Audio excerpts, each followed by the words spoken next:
ప్రపంచంలో అత్యంత శక్తివంతుడైనప్పటికీ హనుమాన్జీ ఎల్లప్పుడూ భగవాన్ శ్రీరామచరణాల దగ్గర ఎందుకు కూర్చుంటారో ఎప్పుడైనా ఆలోచించారా? ఆయన వద్ద పూర్తి బ్రహ్మాండాన్ని కదిలించే శక్తి ఉన్నప్పటికీ ఆయన ఎందుకంత వినమ్రంగా ఉంటారు? ఈ ఒక్క విషయంలోనే ఆయన మహానుభావత్వం మరియు మన విజయానికి అతిపెద్ద ఫార్ములా దాగి ఉంది. హనుమాన్జీ కేవలం ఒక దేవత మాత్రమే కాదు, వారు ఆశలు భాగదౌడ్ నిండిన జీవితంలో అతిపెద్ద లైఫ్ కోచ్ మరియు మేనేజ్మెంట్ గురువు.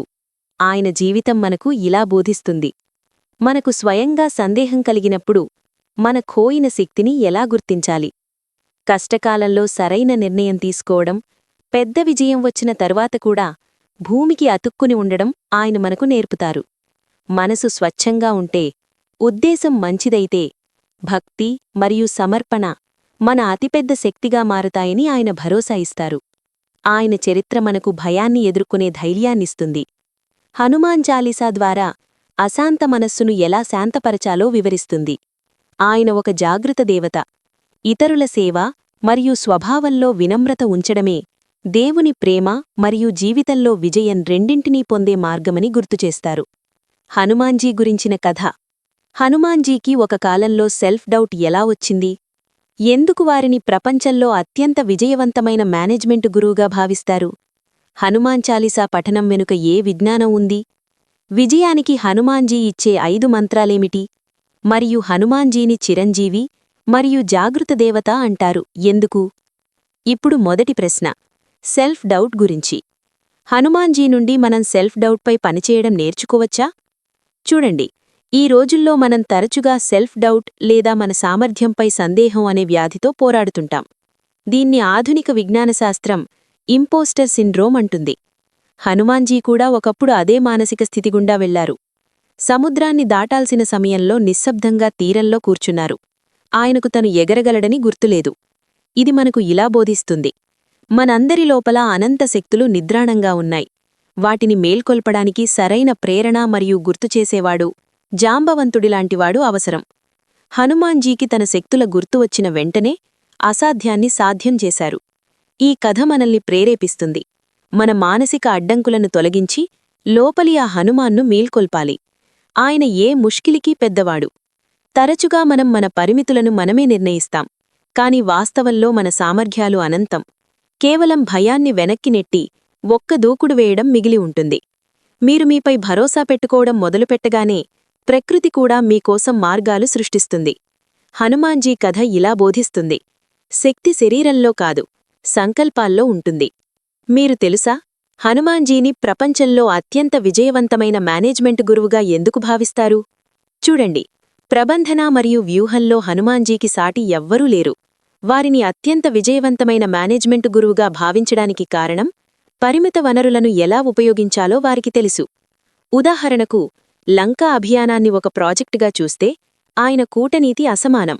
మొదట మాత సీత భరోసా సంపాదించారు. తరువాత సైన్యం లేకుండా రావణ ఇంట్లోకి వెళ్లి ఆయన నగరంలో నిప్పుపెట్టి ఆయన వ్యవస్థను కదిలించారు. సంజీవనీ బూటీ తెచ్చేటప్పుడు సమయం తక్కువగా ఉండడంతో గుర్తింపులో చిక్కుకోకుండా మొత్తం పర్వతాన్నే ఎత్తేశారు. ఇది అవుట్ ఆఫ్ ద బాక్స్ థింకింగ్కు అతిపెద్ద ఉదాహరణ. డెడ్లైన్ దగ్గర్లో ఉన్నప్పుడు సమస్య పరిష్కారానికి ఆలోచనను పెద్దది చెయ్యాలని ఇది బోధిస్తుంది. విజయవంతమైన మేనేజర్ అంటే సంకట సమయంలో పానిక్ అవ్వకుండా బుద్ధితో ఆపదను అవకాశంగా మార్చేవాడు. హనుమాన్జీ తన చపలత్వం మరియు బుద్ధితో ప్రతి సాధ్యమైన పనిని సులభం చేశారు. లక్ష్య సాధనకు కేవలం కష్టపడడం మాత్రమే కాదు, సరైన సమయంలో సరైన నిర్ణయం తీసుకోవడం, ఉన్న వనరులను సరిగ్గా ఉపయోగించడమే అసలు కూటనీతి. అదే వారిని అత్యంత విజయవంతమైన మేనేజ్మెంట్ గురువుగా చేస్తుందని ఆయన బోధిస్తారు. హనుమాన్ చాలీసా పఠనం వెనుక కూడా విజ్ఞానముంది. మీరిది తెలుసా? చూడండి, హనుమాన్ చాలీసా కేవలం ఒక ధార్మిక ప్రార్థన మాత్రమే కాదు, అది ఒక శక్తివంతమైన మానసిక చికిత్స మరియు సౌండ్ థెరపీ. ఒక లయలో ఈ పంక్తులను పునరావృతం చేస్తే మన మెదడు శాంతపడుతుంది, ఆత్మవిశ్వాసం పెరుగుతుంది. విజ్ఞానశాస్త్రం చెబుతుంది, ఒక లయలో మంత్ర ఉచ్చారణ చేస్తే శరీరంలో స్ట్రెస్ హార్మోన్లు తగ్గుతాయి, మెదడు తరంగాలు సమతుల్యమవుతాయి. మనం నాసయి రోగు హరేసబు పీడా అని చెప్పినప్పుడు మన అవచేతన మనస్సు దాన్ని పాజిటివ్ ఎఫర్మేషన్లా స్వీకరిస్తుంది. ఈ పఠనం మనకిలా బోధిస్తుంది: మన మాటలు మరియు ఆలోచనల్లో శక్తి ఉంది. మనం రోజూ సానుకూల శక్తి అభ్యాసం చేస్తే లోతైన భయాలపై గెలవగలం మరియు అశాంత మనస్సును స్థిరపరచగలం. చాలీసా మనలో ఒక అభేద్య రక్షణ కవచాన్ని తయారుచేస్తుంది, బాహ్య నకారాత్మకత మనపై ఆధిపత్యం చెలాయించుకుండా. చాలీసా యొక్క నియమిత పఠనం ఏకాగ్రతను పెంచుతుంది మరియు మానసికంగా అంత బలంగా చేస్తుంది, పెద్ద తనవు సులభంగా తట్టుకోగలం. అందుకే హనుమాన్జీ జీవితం నుండి మీరు విజయానికి 5 మంత్రాలు తీసుకోవచ్చు. అవి మీ జీవితాన్ని పూర్తిగా మార్చేస్తాయి. చూడండి, హనుమాన్జీ జీవితం మనకు విజయానికి అలాంటి సూత్రాలిస్తుంది, మనల్ని శూన్యం నుండి శిఖరాలకు తీసుకెళ్తాయి. మొదటి మంత్రం శక్తితో పాటు సాదగి, అంటే విజయం వచ్చినా కాళ్లు భూమిపైనే ఉంచడం. రెండవది లక్ష్యంపై దృష్టి పెట్టడం. హనుమాన్జీ సముద్రాన్ని దాటే సమయంలో విశ్రాంతి ఆకర్షణను తిరస్కరించారు. మూడవది సమయానికి తగినట్లు తన్ను తగ్గించుకోవడం, ఎడాప్టబిలిటీ. సురస రాక్షసి ముందు బుద్ధితో రూపం మార్చారు. నాలుగవది లాభాపేక్ష లేకుండా సేవ చేయడం, శ్రీరాముడితో ఎలా చేశారో అలాగే. ఐదవది తన చరిత్రను ఉక్కులా బలంగా ఉంచడం. ఈ మంత్రాలు మనకు భరోసా ఇస్తాయి, మన ఉద్దేశం మంచిదైతే, ఇతరుల మేలు కోసం పనిచేస్తుంటే మనల్ని ఏదీ ఆపలేదు. ఇంద్రియాలపై నియంత్రణ సాధించిన వ్యక్తి స్వయంగా ప్రపంచంలో ఏ పెద్ద అడ్డంకిని దాటే శక్తి పొందుతాడు. హనుమాన్జీ జీవితం బోధిస్తుంది, అనుశాసనమే ఆ చావి, దానితో విజయం యొక్క మూసివేసిన తలుపులు తెరుచుకుంటాయి. ఇప్పుడు చివరి ప్రశ్న, హనుమాన్జీని చిరంజీవి మరియు జాగృత దేవత అంటారు ఎందుకు? హనుమాన్జీని చిరంజీవిగా భావిస్తారు ఎందుకంటే ఆయన కేవలం చరిత్రలో భాగం కాదు, వర్తమాన శక్తి. ఇతర అవతారాలు తమ లీలలు ముగించి వైకుంఠానికి వెళ్లారు, కాని హనుమాన్జీ భక్తుల రక్షణ కోసం ఈ భూమిపైనే ఉండిపోయారు. అందుకే వారిని జాగృత దేవత అంటారు. భక్తులతో జీవంతమైన మరియు నేరుగా సంబంధం ఉంచుకుంటారు. వారు ప్రతిక్షణం మనకు గుర్తుచేస్తారు, వినమ్రత మరియు సేవయే దేవుని ప్రేమ మరియు జీవితంలో నిజమైన విజయం పొందే మార్గమని. ఆయన ఉనికి మనకు అచంచల విశ్వాసాన్నిస్తుంది, సాహసం మరియు సత్యం యొక్క పోరాటంలో మనం ఎప్పటికీ ఒంటరిగా ఉండమని.